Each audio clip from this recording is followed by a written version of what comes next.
Moseley Bog in Birmingham. Inspiration for Tolkien and also inspiration for a team of volunteers from across the city who've come here to check out the health of the water.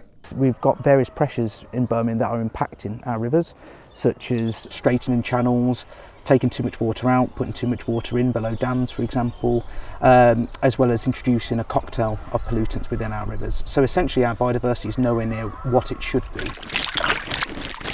This project is trying to change that. Volunteers across the city have now taken more than 100 separate samples from rivers, streams and, yes, bogs in Birmingham. The results are surprising, but also important.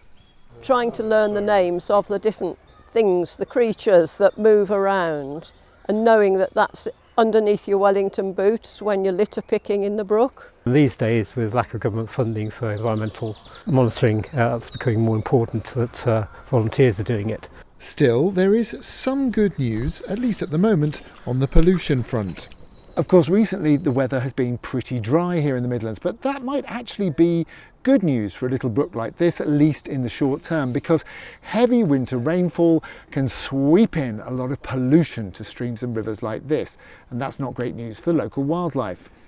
So a dry spell can actually mean less pollution, but when there is a pollution problem, having so many volunteers tracking and sampling the water means we can spot it much earlier. Absolutely, yeah, and that's why our wonderful volunteer groups are so important, because that we have it in sheer numbers where we can go out, we can take surveys and we can report issues which we can then flag to people like the Environment Agency and Severn Trent. Birmingham's bogs, streams and rivers appreciated and protected by a dedicated team of volunteers. David Gregory-Kumar, BBC Midlands Today, Moseley Bog.